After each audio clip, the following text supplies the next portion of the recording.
그룹 빅뱅 출신 승리에게 추가된 특수폭행교사 혐의는 2015년 12월 서울 신사동의 한 포차 술집에서 벌어진 사건 때문이었다.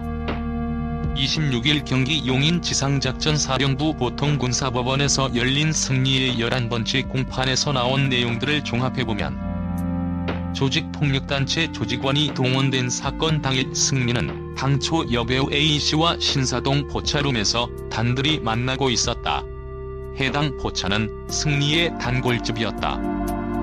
카톡방 멤버 사이에선 해신탕 맛집으로 인기였는데 실제로 이날 공판에 증인으로 출석한 가수 정준영도 해당 포차는 해신탕이 맛있다며 그곳에서 송년회를 하려고 했다고 증언했다. 승리는 정준영을 비롯해 이행들과 송년회를 갖기 전 여배우 A씨와 따로 먼저 만나는 중이었다. 승리 측 변호인에 따르면 당시 승리가 소속사 YG 엔터테인먼트에도 알리지 않고 가진 여배우 A씨와의 만남이었던 것이다. 하지만 같은 시각 포차에서 다른 술자리를 갔던 대형계획사 직원 B씨가 돌연 승리와 여배우 A씨의 룸에 들어오며 갈등이 불거졌다. 승리 측 변호인의 주장은 당시 일면식도 없던 B씨가 만취 상태로 룸에 들어와 승리에게 자신이 한 대형계획사 소속이자 승리의 선배라면서 승리가 룸을 사용하는 것에 이의를 제기했던 것이다. 변호인은 B씨가 술을 마신 상태였고 승리 앞에 있는 여배우를 힐끔거렸다며 승리 입장에선 기분 좋은 상황이 아니었으나 B씨를 웃으며 달랬다고 말했다.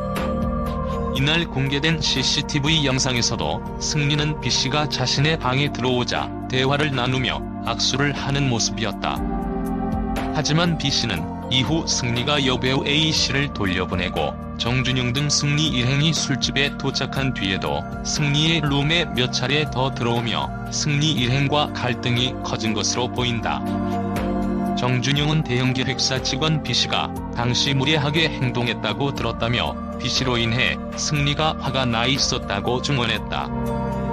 이후 술집의 경호원 C씨, 정준영 표현에 따르면 깡패 아저씨라는 B씨가 도착했고 술집 밖에 조직폭력단체 조직원들이 나타나 B씨와 또 다른 피해자 E씨를 술집 부근에서 겁박하며 위력을 과시한 사건이다. 승리, 정준영 등 일행은 C씨와 D씨가 도착한 후 술집을 떠났는데 정준영은 당시 술집을 나서며 깡패들이 고함을 치고 있었다고 기억했다. 다만 윽박을 듣고 있는 상대가 누구인지는 정확히 몰랐지만 대형계획사 직원 B씨 등이 당시 자신들에게 시비를 걸었기 때문에 이들에게 아우성치고 있었을 것으로 예상했다고 말했다.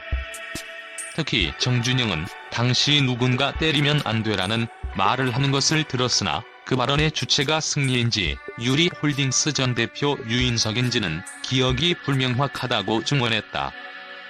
승리 측 변호인의 주장은 승리가 당시 일면식 없는 대형계획사 직원 B씨의 행동으로 불쾌했던 것은 사실이지만 조폭을 동원해 특수폭행을 교사한 적은 없다는 입장이다. 변호인은 도리어 승리가 소속사 몰래 나와 사장님에게 혼날까봐 무서워했다. 구설수가 생기는 것을 걱정했다며 조폭을 동원해 갈등을 키울 이유가 없다는 취지로 변론했다. 또한 술집 밖에서 피해자들에게 직접 위력을 과시해 특수폭행 혐의로 기소된 F씨는 당시 본 적이 없다며 승리와 연관 관계가 없다고 주장했다. 한편 지난 공판에선 당시 승리의 소속사였던 YG 엔터테인먼트의 양현석 전 대표가 B씨가 소속된 대형계획사 대표 G씨와 주고받은 문자메시지 내용도 일부 공개됐다. 내용은 G씨가 양현석에게 사과하는 뉘앙스였다.